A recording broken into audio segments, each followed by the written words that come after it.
Lugares con rostro, habitados de memorias. Deseos, signos, palabras, secretos, rincones, recuerdos. El Instituto Nacional de Antropología e Historia presenta nuestras ciudades, moradas de hombres. Algunas, antes de fundarse sobre la tierra, tuvieron que ser soñadas por alguien. Muy buenos días, esto es Radio INA. Soy Salvador Rueda y les doy la más cordial bienvenida. La Secretaría de Educación Pública y Conaculta, a través del Instituto Nacional de Antropología e Historia, los invitan a acompañarnos en esta emisión de la serie Nuestras ciudades, moradas de hombres, donde intentaremos analizar lo que han sido y son las ciudades, tanto en el mundo físico como en el simbólico.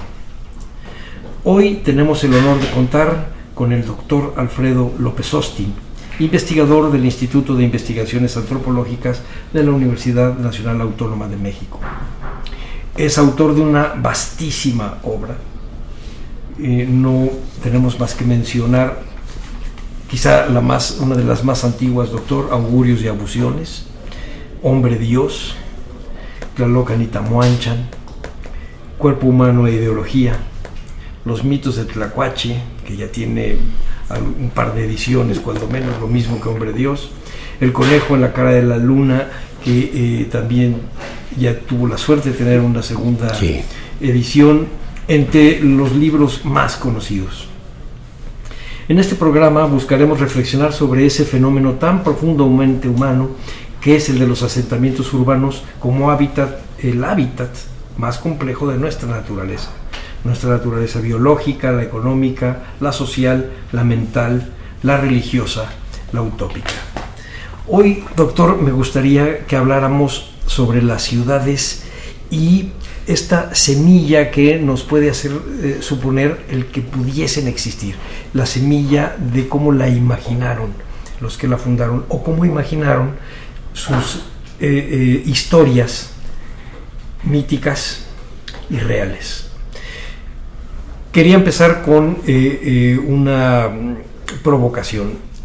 Tal vez el más antiguo fundador de una ciudad haya sido Caín, quien inventó los pesos y las medidas e inventó al hombre como sedentario. Pero en realidad estamos hablando de un mito dentro de la tradición religiosa, que esa es precisamente su especialidad. Y estamos hablando solamente de un mito para hablar de ciudades genéricas, pero puede haber infinidad más. Rómulo y Remo, Virgilio y Eneas como la semilla de la fundación de Roma y traer a Roma desde Troya, y en México incluso ciudades que ya existen para el momento de la creación, como Teotihuacán. Vamos a platicar sobre la idea del mito como una parte de la realidad de las gentes que vivimos en las ciudades, pero que le dan fondo simbólico, le dan contenido y le dan peso al vivir en una orbe. Platícanos cómo empezaste a estudiar los mitos, las ciudades, la Ciudad de México, el conejo en la cara de la luna. ¿Cómo explican estos mitos al hombre en las ciudades?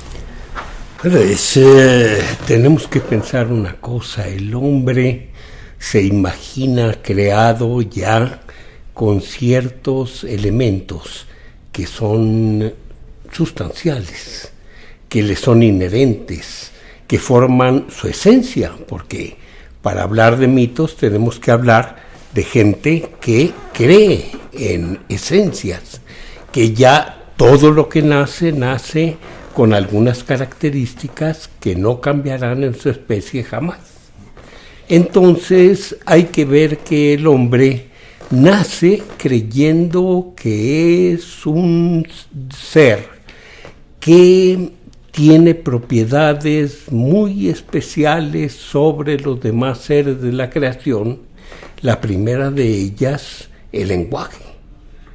El hombre sabe que habla y que esa es su naturaleza inherente porque así lo hicieron los dioses. ¿Por qué? Porque él tiene una función en el mundo y es precisamente servir a los dioses.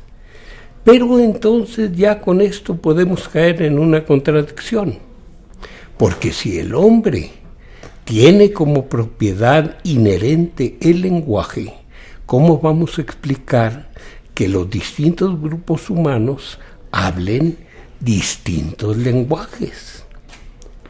No distintos lenguajes, distintas lenguas. Entonces, ¿cómo salvar esa contradicción? Es una contradicción que no se presenta únicamente en la religión mesoamericana. Se presenta en muchas otras religiones. Tenemos la Torre de Babel como una explicación, pero aquí evidentemente es otra la explicación que se da, y la explicación es a través de la creación de al menos 2 mitos diferentes del origen del hombre. El primero de ellos es el nacimiento del hombre como especie. El segundo nacimiento es el nacimiento del hombre como formador de un grupo humano. Entonces, en el primer caso, podemos recurrir a uno de los mitos más conocidos. Es Quetzalcóatl, el dios patrono, el que desciende al Mictlán, y en el Mictlán encuentra las cenizas y los huesos que son producto de ese ámbito de la muerte, y los lleva hasta un lugar que se llama Tamuanchan. Podemos identificarlo como el eje cósmico, y en ese lugar él toma aquellos elementos fríos, muertos, y tiene que combinarlos con los elementos contrarios para dar naturaleza a un nuevo ser. ¿Cuáles son los elementos contrarios de lo frío, de lo muerto? Lo caliente, la sangre. ¿La sangre de dónde? Del pene. Entonces el Dios tranquilamente, bueno, no sé qué tan tranquilamente, pero el Dios lo que hace es sacrificarse, autosacrificarse, cortarse el pene, sangrar, y en esa sangre la va a mezclar con los huesos extraídos del mundo de la muerte, y así crea la masa de la que van a surgir un niño y una niña. Esto, evidentemente, da a aquellos 2 seres las características fundamentales, esenciales de los seres humanos, entre ellas, evidentemente, el lenguaje. Pero después se tienen que explicar las especificidades, las lenguas, los oficios, las diferencias étnicas, las diferencias de costumbre, la adoración de distintos dioses. ¿Cómo se va a explicar todo eso si el hombre adquirió aquellas características al ser formado? Pues simplemente se dice que el hombre, antes de surgir en este mundo, vivió en otro sitio. ¿Y ese sitio cómo se llama? Tolan, Tula, ese lugar mítico que después también tiene representación sobre la tierra. Y en ese lugar mítico se nos dice que vivían gente de todo color. Ya en términos coloniales, cuando se crea ese mito o se recrea ese mito en términos coloniales, se especifica que hasta los negros estaban ahí. Y ahí se habla una sola lengua, y ahí se adora a un solo Dios, y ahí se practican todos los oficios indistintamente, hasta que de repente se comete un pecado. Este pecado que siempre interviene en los mitos de todas partes del mundo para explicarnos que las cosas de una tranquilidad, de una existencia, si se quiere, hasta aburrida, se rompe el hilo y empieza otra existencia totalmente diferente. Las fuentes, es curioso, aquí hasta omiten el pecado. Lo que importa es nada más que pecó, o sea, una justificación para correrlo de donde estaba. Y es cuando el hombre surge a un ámbito totalmente distinto. Todavía no estamos hablando del mundo. Estamos hablando de un lugar que está a las orillas de un cuerpo de agua muy grande. Le podemos llamar Aztlán, le podemos llamar Tzotzópan, le podemos llamar Culhuacán, muchísimos nombres. Pero se hace el parto a través de un sitio especial, tal vez una parte de aquel enorme lugar, que se llama Chikom Ostok. O sea, el lugar que tiene 9 cuevas, 9 matrices. Perdón, 7 cuevas, 7 matrices. Ya estoy multiplicando. Entonces, aquella montaña, en realidad que es una montaña paridora, pare de 7 en 7. ¿A quiénes? A todos, pero de 7 en 7. Y este mito del parto de 7 en 7 lo vamos a encontrar en distintas tradiciones del posclásico y de los primeros siglos de la conquista. Entonces vamos a encontrar, digo, no de los primeros siglos de la colonia, lo podemos encontrar hasta nuestros días. Hay este monte del que sale la gente de 7 en 7. Pero al salir cada uno de los grupos va adquiriendo lo que es propiamente su compromiso de vivir sobre la tierra y su herencia. Y hay un ser particular que se encarga del grupo. Y cada grupo tiene a uno de estos señores que es el dios patrono. Entonces el dios patrono le dice, mira, a mí me tienes que adorar, eso es lo primero. A mí me tienes que alimentar, a mí me tienes que reconocer, y entonces tu compromiso es ejercer sobre la tierra un trabajo que yo te voy a indicar, mi trabajo, el que yo tengo. Y vas a hablar tal lengua, y le entrega un paquete incluso, que es un bulto sagrado que debe abrir en los momentos en que necesita comunicarse con ese Dios patrón. Y le dice, yo te guío. ¿Por qué? Porque te voy a guiar a un lugar que va a ser tu lugar, la tierra prometida, ya en el mundo. Y lo guía. En el caso de los mexicas, vemos que hay una águila blanca que va guiando al grupo y que lo conduce hasta el lugar adecuado. Entonces, ya cuando están ahí, les dice, esta es tu tierra, aquí tienes que cumplir tu obligación. Y empieza la vida de una población que eventualmente puede llegar a ser una gran ciudad.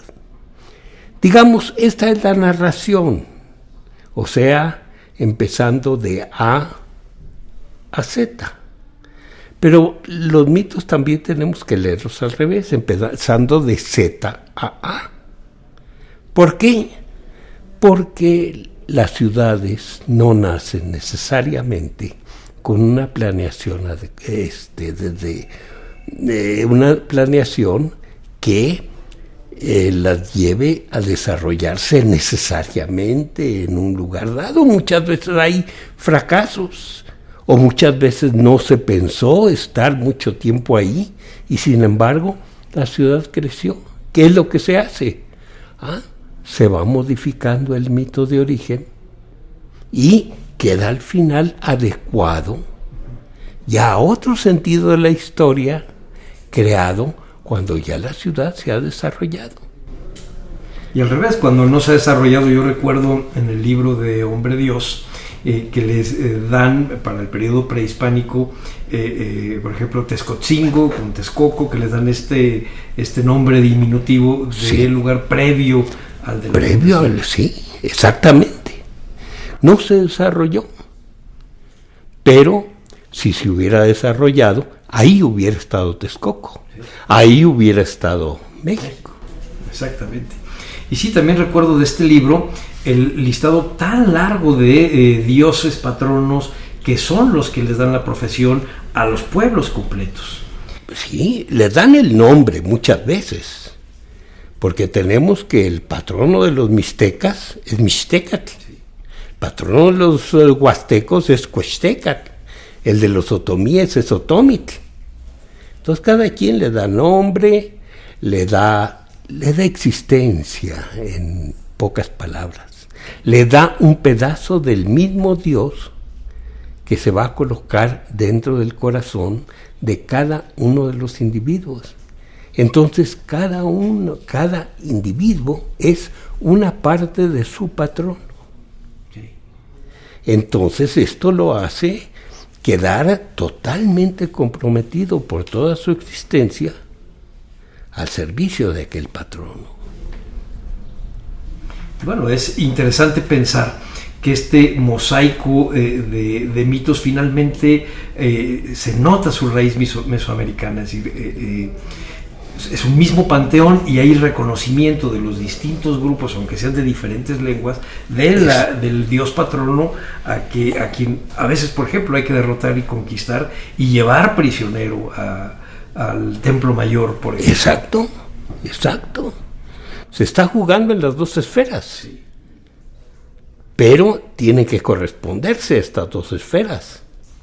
Entonces, si la esfera, dijéramos, ideal o religiosa, no se adapta a la historia, no quedan más que dos caminos: o adaptar el mito o adaptar la historia.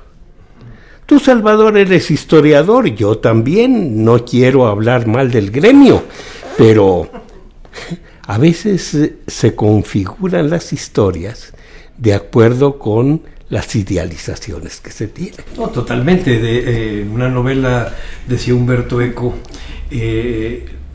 el periódico no hace las noticias, las noticias no hacen el periódico hace las noticias. ¿Sí? La manera como tú las vas acomodando, van creando y van dibujando una realidad. Claro. No, por supuesto, alguien decía alguna vez, uno de estos historiadores franceses, por eso los historiadores somos tan poderosos, porque podemos de un plumazo borrar la memoria de personas, de pueblos, sí, de historias completas.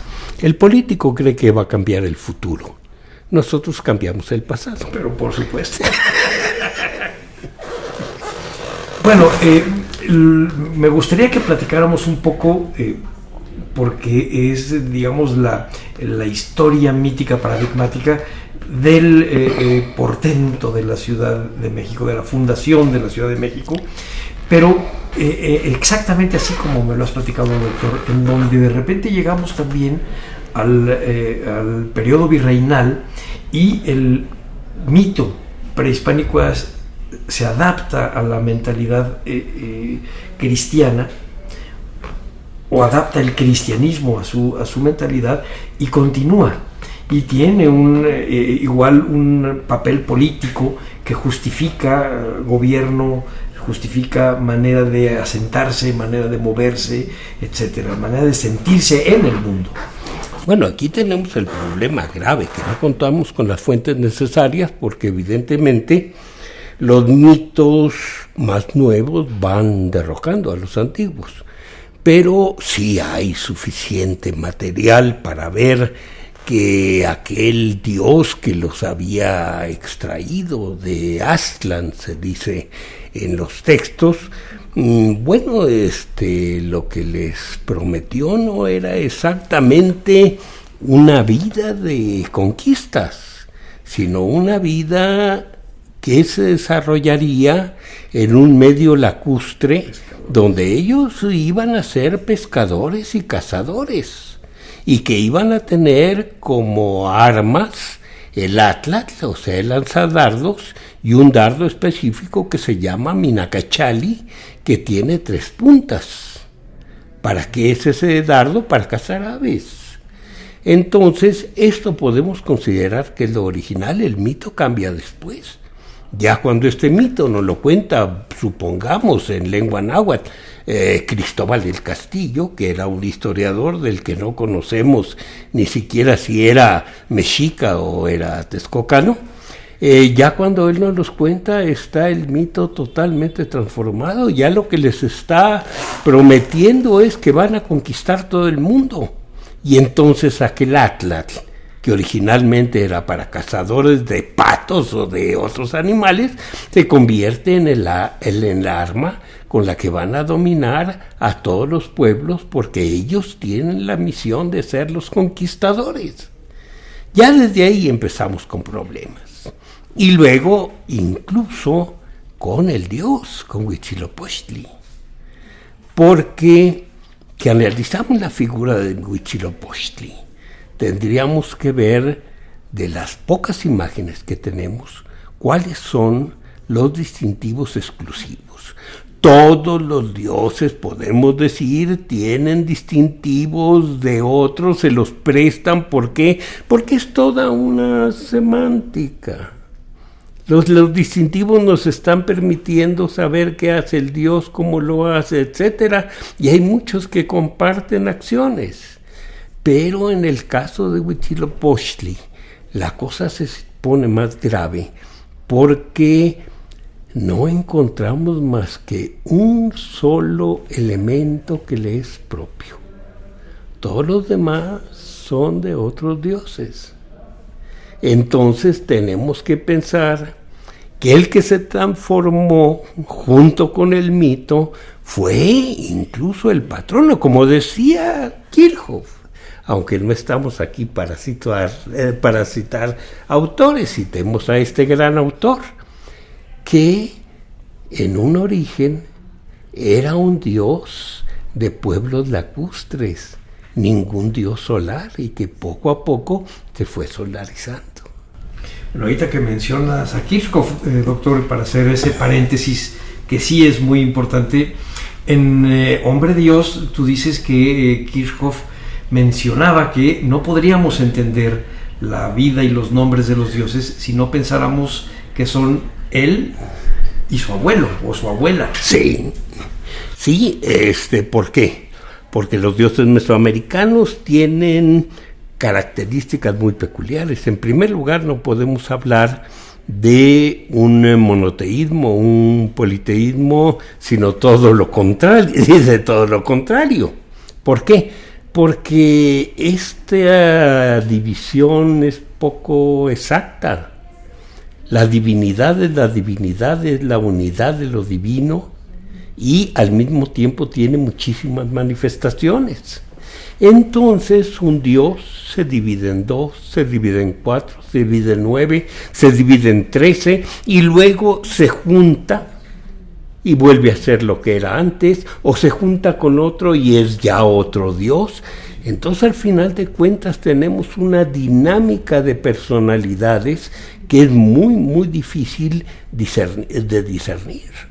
Y déjame decirte que yo tengo idea que este descubrimiento de Kirchhoff, que ahora además se desdobla en esta explicación que me das, yo lo leí en Thomas Mann, que yo creo que leyó Kirchhoff para explicar a Abraham.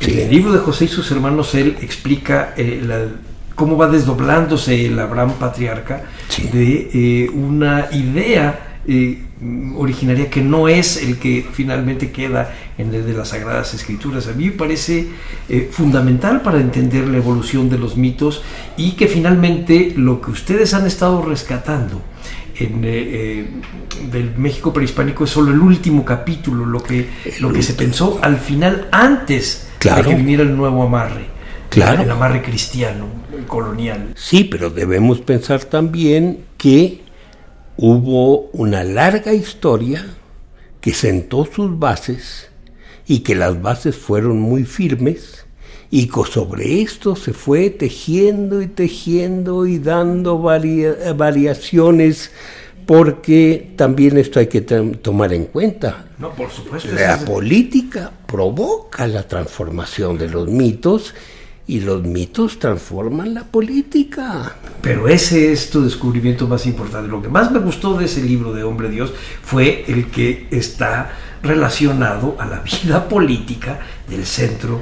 Y digamos, no política en general, la vida cotidiana, la vida material, la vida familiar. Toda. No podemos pensar, así como empezamos a hablar en un principio de dos esferas, en realidad son dos niveles de una realidad compleja. Sí, muy compleja. Claro. ¿Por qué? Porque el hombre está creando el mundo de los dioses, pero con el único modelo que tiene, que es su mundo. Y los dioses tienen que ser creados a su semejanza.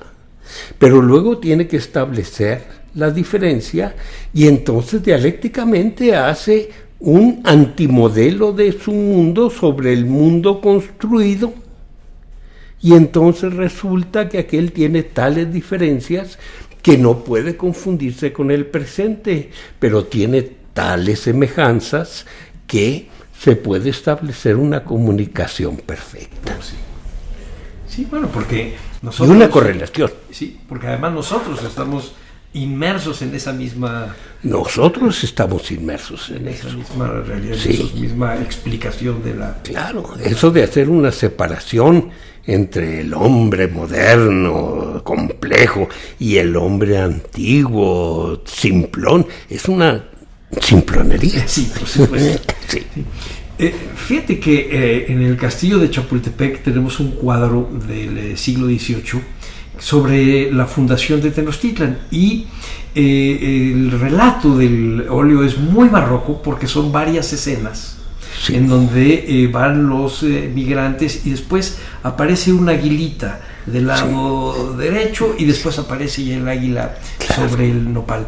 Pero la parte que a mí más me gusta es que es un emblema y cuyo mote es sobre lo inestable, lo firme. Hay también una parte que hemos perdido, hemos recuperado mucho de la idea de la fundación prehispánica y se nos ha olvidado el resto de la cadena de cómo se fue pensando durante el periodo virreinal hasta llegar a la idea moderna de nuestro escudo nacional, como que era el escudo de la ciudad. Sí. ¿Qué explicación le podrías dar a este proceso de aceptación del viejo mito pagano con el a veces fundamentalismo cristiano de sobre todo el siglo XVII? Bueno, básicamente ahora tienes que la serpiente es el mal y que el águila es la que derrota al mal. Pues eso no tiene absolutamente nada que ver con el mito antiguo, el mito fundacional. Aquí estamos hablando de dos elementos que tienen que complementarse perfectamente para que algo exista. Por un lado tenemos el nopal y la piedra en primer lugar, y en segundo lugar el águila. El nopal y la piedra están explicando el mundo al que llegan los mexicas como un mundo ya establecido, perteneciente al dios Tlaloc, y el otro dios, el que llega, el dios que se nos presenta como solar, como lo contrapuesto a Tlaloc, nos llega pidiendo alojamiento. Y entonces tenemos que de los dos fundadores de los que habla Chimalpain, cuando se ponen a platicar, uno de ellos dice: yo soy el nopal y la piedra, y tú eres el águila. O sea, aquí tenemos a dos grupos que están constituyendo las dos mitades. No estoy hablando exactamente de matemáticas, porque no son del mismo peso, pero los dos componentes de una realidad que se manifestará después en dos capillas del Templo Mayor. Un lado destinado a Huitzilopochtli y el otro destinado a Tlaloc. Claro. Vamos a hacer un pequeño paréntesis para recordarle a nuestro auditorio que estamos platicando en Radio INA con el doctor Alfredo López Austin. Esta explicación de los dos componentes del águila sobre el nopal y sobre la piedra, que son en realidad lo que importaba en esta explicación del mito y la iconografía que después se da. Los modernos lo hemos convertido en otra cosa y le hemos dado a la serpiente mucho más importancia. O sea, lo que nos llama la atención es que haya un águila comiéndose una serpiente. Sí. Con el mito original, no. El mito original, lo importante es que esté el nopal sobre la piedra y el águila que llega. Sí. Y tú tienes un artículo, lo digo para el público, un artículo precioso en el libro del Conejo en la cara de la luna, explicando esta conexión de la piedra con el nopal y el águila encima.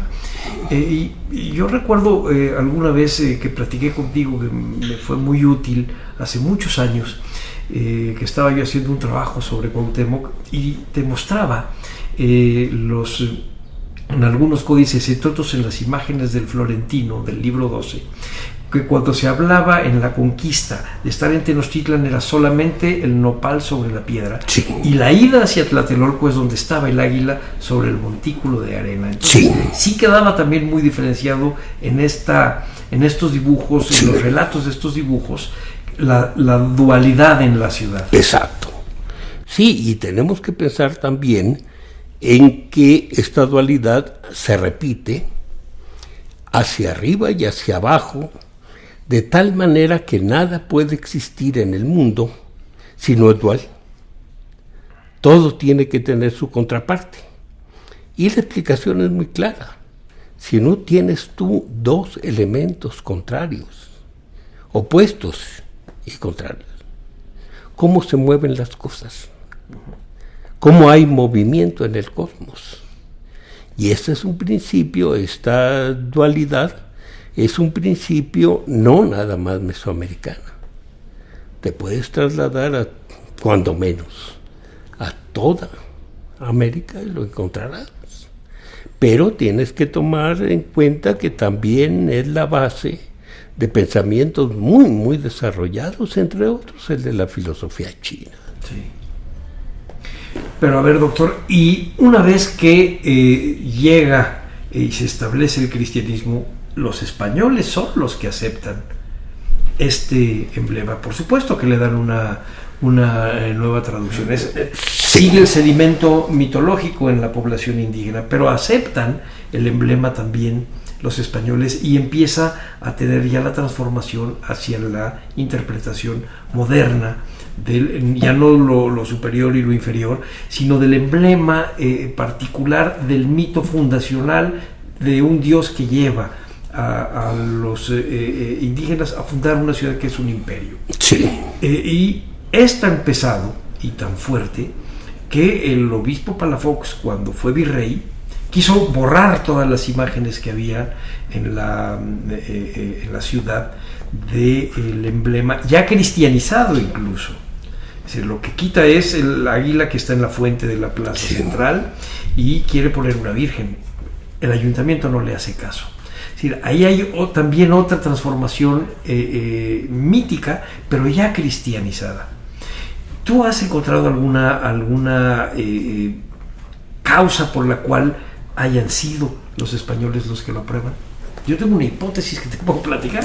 Bueno, me gustaría conocer ante todo tu hipótesis. No, mi hipótesis es muy simple. Para Hernán Cortés era mucho más fácil decir que llegaron a un lugar que ya era un imperio, a decir que están llegando a un terreno llano en donde no había nada. La diferencia entre un capitán conquistador como él y un expedicionario es esa. Llegas a un lugar que conquistas que ya es como Roma, tiene su propia historia. Y no llegas a una estepa. Sí. Bueno, tenemos que pensar que no es un momento en el que los españoles se apropian de lo indígena, sino también un momento en que los indígenas se apropian de lo español. Es una época de tremendo desconcierto, pero también tenemos que entender que ese desconcierto, como todos los desconciertos, puede ser muy creativo. Entonces, desde época temprana, y te estoy hablando del libro 10 de Sahagún, tenemos ya una historia que cuentan los mexicanos de sí mismos, en los que tratan de conservar las tradiciones mítico-históricas de su pasado, pero dándoles una nueva interpretación. Entonces es muy curioso ver cómo no es una interpretación cristiana, sino es una interpretación más bien dirigida a los cristianos para decirles: ustedes no vinieron a enseñarnos de el Dios verdadero, sino que ya lo sabíamos. Y entonces empiezan a tejer todo otro mito, porque es otro mito en realidad que ellos ya consideran histórico. Entonces llegan ¿de dónde? De Oriente. Llegan, desembarcan en la zona de Tampico y por ahí pasan hasta, bueno, no voy a contar toda la historia, pero a final de cuentas llegan hasta Teotihuacán. Teotihuacán, como decían ellos, no es el lugar donde vivieron los dioses, sino donde se les rindió culto. Y aunque parecen cerros, estos son cerros hechos, pero con adobes, véase cómo están construidos, o con la mano del hombre, porque la hicieron nuestros antepasados. Y sigue toda esta historia, que llega un momento también de contradicción que tiene que explicar el mito. Bueno, y si ustedes fueron del mismo origen de los españoles, y si los condujo Dios hasta acá, porque no mencionan nunca que Dios, nada más hablan de Dios. Sí. Entonces, ¿cómo se explican que ustedes no conocían la tradición verdadera? ¿Cómo se explica que ustedes no tenían armas de fuego? ¿Cómo se explican que ustedes no tuvieran un calendario como el que tiene el cristianismo? Bueno, es que Dios dio la orden, nos regresamos a Oriente, y muchos, los sabios, lo siguieron, y se llevaron todos los libros. Se llevaron los conocimientos, la música, los instrumentos, obviamente los de las artes. ¿Y qué hicimos acá? Nos quedamos pobres sin aquellos códices y tuvimos que reconstruir todo como pudimos y hacer nuestro calendario y hacer nuestra sabiduría. Es una explicación que a mí siempre me ha parecido dramática. Entonces, aquí hay que ver cómo se transforma el pensamiento de los indígenas, pero también el de los españoles. El español que llega, se establece, y más que pensar que les está quitando la posesión a otros, se cree con todo derecho de establecerse aquí. Y el primer enemigo que tiene es el invasor que empieza a llegar de España, y al que él le llama gachupino y chapetón. Y entonces toma símbolos que son los suyos, y entre ellos, pues sí, el escudo de la ciudad. Claro. No el traído, no el que le dio el rey, sino el que ya tenía desde antes. Sí. Y se consideran ellos, poco a poco, ya cuando leemos a Clavijero ya está la idea totalmente plasmada, que es su historia la que ellos vienen a vivir aquí como una continuidad, que enfrentan a estos señores que vienen de España con todos los derechos que no justifican. Y eso explica el por qué Palafox era tan quisquilloso, porque no hay que llegar hasta Clavijero, 120 años antes, sí, ya lo sabían. Sí. Pero sí, este relato que acabas de hacer es dramático y me hace pensar realmente la fuerza de la explicación de Joseph Campbell de lo que es un mito. es esta construcción que permite equilibrar nuestra mente frente al portento tremendo del universo. Si no conciliamos nuestro espíritu, nuestra alma con el portento del universo, no entendemos nada. Entonces hay que explicar incluso lo que duele. Sí, digamos, incluso colocarte en una situación de inferioridad cuando lo que tienes que explicar es la inferioridad. Hay un artículo muy bello de Miguel Bartolomé, no lo ha publicado todavía, está próximo a publicarse, pero en él se enfrenta a estos mitos. Él estudia indígenas en Oaxaca. Bueno, no, él tiene una experiencia mucho más larga, sí, no nada más aquí en México.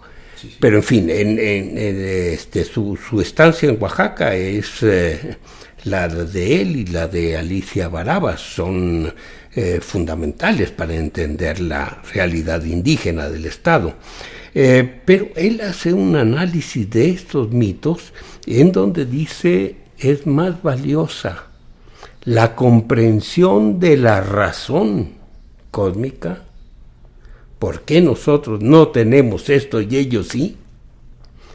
O sea, la comprobación de la inferioridad, que vivir sin una respuesta. Y esto es lo que hace el mito. Sí, claro. Ahora vamos a tratar un poco de redondear de la permanencia del mito incluso en el mundo moderno.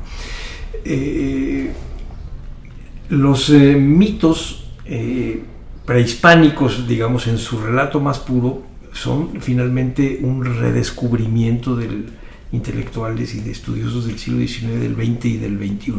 Y sin embargo, los mitos en realidad no habían desaparecido, seguían siendo parte de la vida cotidiana de los pueblos.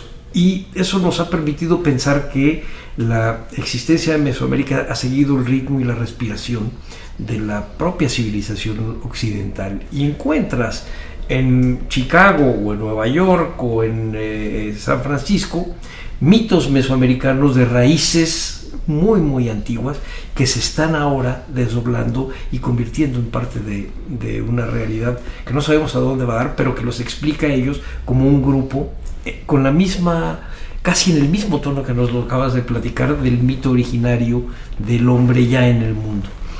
Sí, porque tenemos que pensar en el mito, en toda la contradicción aparente de su existencia. Hay una parte del mito que es antiquísima, antiquísima. Y hay partes del mito que son de hoy. Entonces no puedes hablar ni de la persistencia de mitos antiquísimos en nuestro presente, ni de la reinvención mítica de raíz. O sea, parte viene de atrás, de muy, muy atrás, y parte está respondiendo a nuestra vida cotidiana, a nuestros anhelos cotidianos, a nuestras contradicciones cotidianas. Entonces, se va tejiendo esto. No es la modernidad o la antigüedad, no. Es la creación constante. Y otra cosa que también es muy importante, se nos dice, el mito pertenece al pasado, a las sociedades que se han quedado en el pasado. No hay ninguna sociedad que se haya quedado en el pasado. Todas estamos viviendo este presente y más ahora. Entonces lo que sucede es que no nos damos cuenta de los mitos que nosotros a veces creamos y estamos viviendo. Nada más para señalar una cosa. Si damos al mito esta calidad de interpretación de alguien que cree en esencias, nos vamos al creacionismo. Entonces, una sociedad moderna, siglo XXI, pero a la cabeza, hablo particularmente de Estados Unidos, ¿qué posición tiene con respecto a esta vida que estamos llevando? ¿Evolutiva o creacionista? Se hace una encuesta y resulta que la mayor parte de la población es creacionista. Entonces estamos viviendo plenamente el mito en nuestros días. No digo todos, pero proporcionalmente hay más gente que vive en esta concepción mítica que en la darwinista, que seremos unos pocos los que... Y algunos incluso un poco más complicado, doctor. Yo lo veo, pues digamos, en un círculo familiar más cercano. Son creacionistas los domingos. Sí. El resto de la semana, efectivamente, sí, puede ser darwinista y no tienes ningún problema con la evolución. Pero los domingos estás hablando de Babel, estás hablando de los 6 días, y estás hablando del creacionismo. Es decir, vivimos esta dualidad como si fuera parte de... Tú empezaste con Caín hace un rato. Y usted siguió con Babel y habló del lenguaje. Sí. Y a mí me interesa ver cómo los ladrillos de Babel ahora se van construyendo y van armando ciudades y cimientos de posibles culturas de un origen indígena muy antiguo, en Zacatecas, en Guadalajara, en Tijuana, en tu ciudad Juárez, o en Nueva York, en Chicago. ¿Cómo se vive el mito, por ejemplo, de los tiempos, del tiempo y del que sube y baja y de la vida humana en un lugar como Chicago, en una comunidad mixteca que curiosamente está considerada hispana? A lo mejor no hablan ni siquiera español. Ni siquiera hispana, latina. Bueno, es que en realidad esto sí tendríamos que verlo por grupos y por grupos pequeños.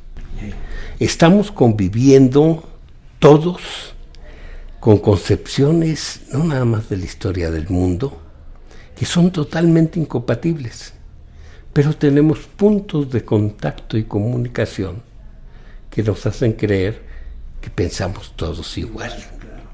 Cada quien tiene su verdad y las verdades son totalmente diferentes.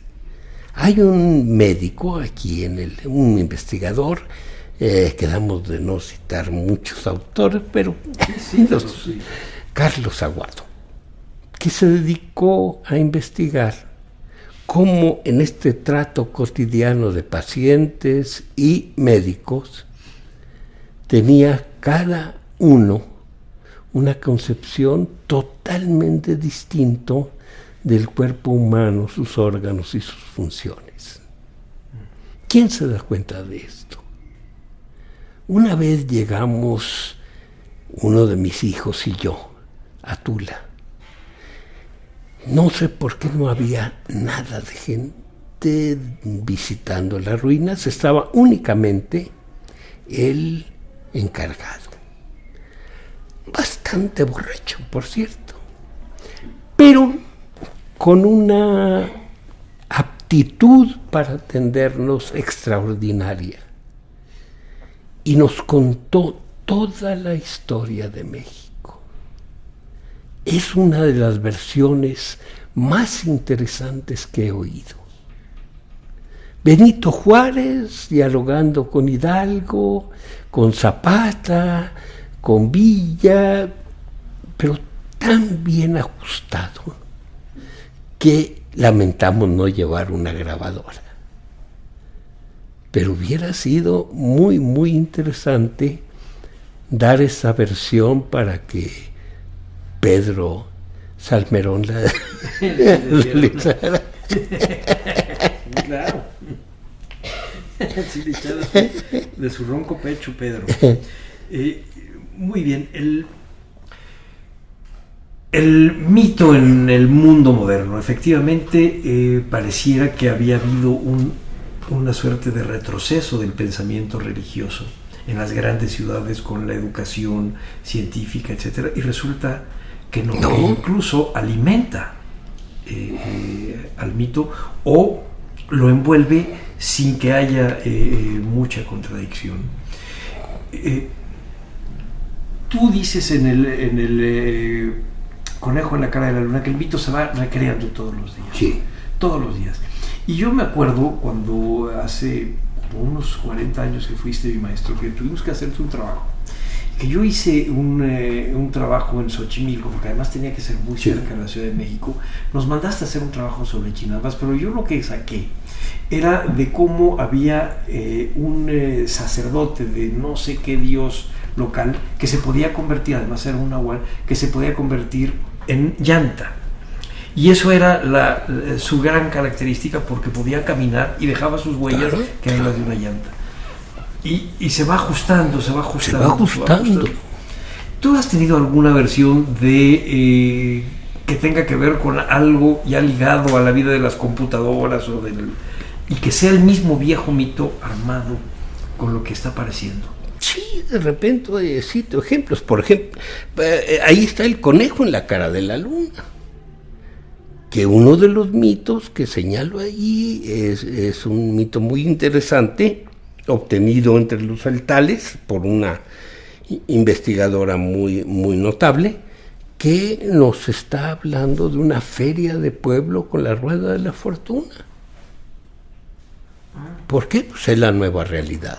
Cuando tú estudias el Monte Sagrado, encuentras que lo que anteriormente existía ahí, que eran los gérmenes de la vida humana, de los animales, de las plantas, del agua, ahora tienen gérmenes de todo. Ahí hay helicópteros, ahí hay refrigeradores, ahí hay dinero, germen del dinero.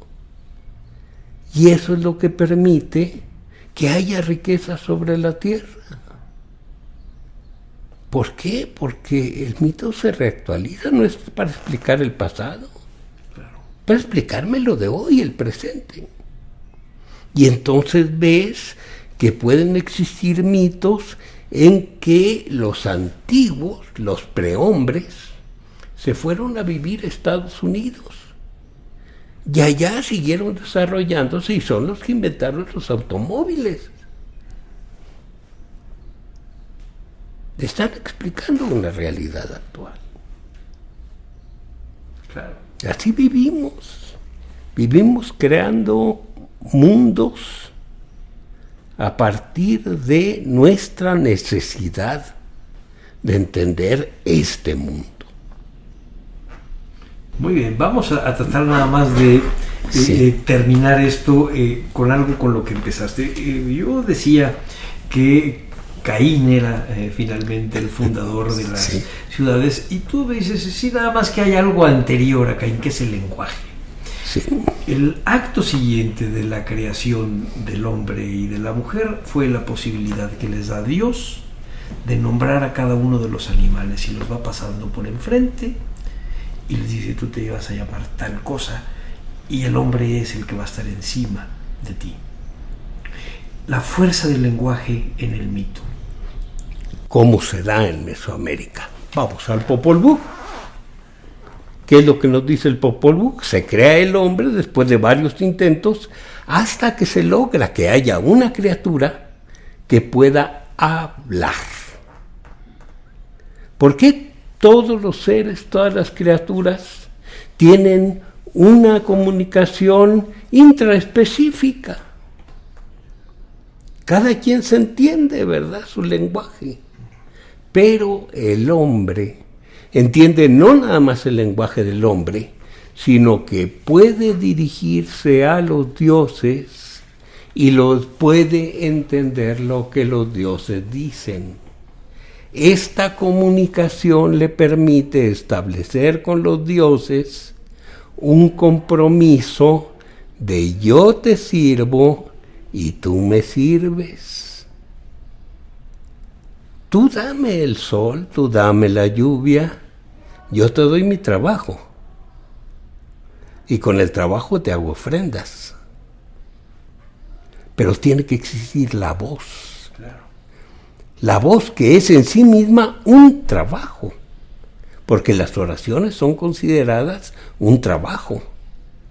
El bailar a los dioses es considerado un trabajo, pero un trabajo que no se agota con el producto, sino como un producto que lleva en sí, que contiene en sí mismo el esfuerzo del hombre.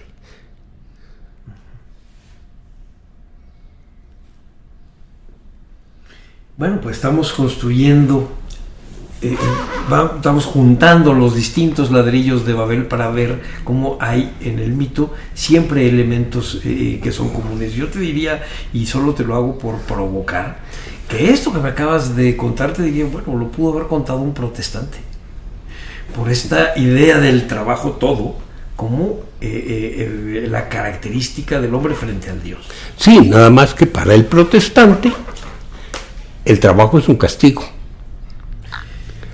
Para cierto grupo de protestantes hay otros que te dicen que el trabajo es lo que dignifica al hombre, o sea, es la parte que lo Aquí te estoy molestando. En Mesoamérica vamos a encontrar que el hombre mismo ya nace como un ser que trabaja, ningún castigo. Es parte de su existencia. Si un trabajador, muy trabajador protestante, se muere, no va a trabajar ni al infierno ni al cielo. Aquí sí.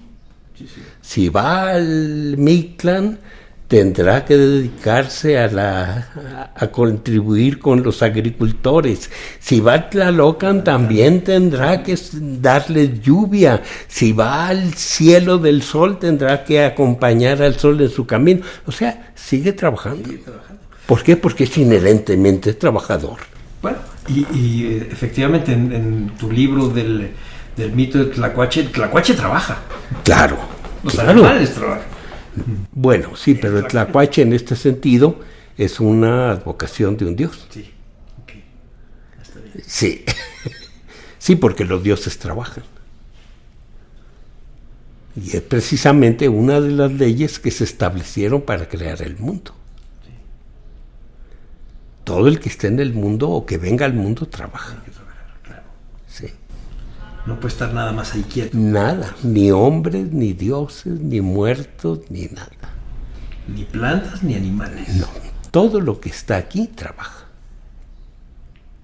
Vamos a terminar esta muy, muy interesante plática, doctor. ¿Qué nos recomiendas al público, a mí, leer para saber más sobre esta complejidad de los mitos y la importancia de los mitos? Bueno, tenemos que la labor etnográfica en México es muy, muy importante. Tenemos que ver que nuestros etnógrafos, etnólogos en general, han hecho una recopilación importantísima de mitos, que es bueno leerlos así en la obra de ellos porque son obras globales. No se lee únicamente el relato, sino se lee su contexto. ¿Cómo se crearon esos mitos? ¿Por qué se crearon? Tal vez no lo digan, pero un lector que lea verdaderamente, o sea, que lea sobre las letras que están ahí, puede irlo descubriendo. Ahora, como libros específicos, también hay publicaciones muy buenas. Tenemos un libro que sacó hace poco Elisa Ramírez Castañeda. Son 4 tomos de narraciones orales, y entre esas narraciones, entre esos tomos, hay uno dedicado a los mitos. Bastante bueno. Y esperar que aparezca este de Miguel Bartolomé, que dice. Bueno, no, ese es un estudio particular sobre un tipo de mitos. No importa eso. Sí, hay un libro, puedo hacer el comercial. Claro. Pronto saldrá un mito en el que un libro en el que un compañero, un colega peruano y yo hacemos 2 colecciones que presentamos al público, una de mitos andinos y otra de mitos mesoamericanos. Estaremos pendientes para leerlo, doctor. Bueno, no nos queda más que darte las gracias y despedir este programa. Desde la conducción, un servidor, Salvador Rueda, a nombre de Radio INA, doy por terminada la emisión, que fue posible gracias a la generosa participación de nuestro invitado, el doctor Alfredo López Austin, con quien tuvimos la oportunidad de charlar sobre nuestras ciudades moradas de hombre, pero más en particular sobre lo que tenemos en la cabeza los hombres que moramos estas ciudades y también los campos. Gracias a nuestros escuchas por su atención, a quienes les sugerimos consultar más de nuestra producción a través de www.radio.ina.gov.mx. En la realización está la Dirección de Medios de Comunicación a través de la Subdirección de Radio INA con Gabriela Marentes. En la producción, Evanibaldo Morales. Y en los controles técnicos, Javier Cortés. Hasta la próxima y muchas gracias. Muchas gracias. El Instituto Nacional de Antropología e Historia presentó Nuestras ciudades, moradas de hombres.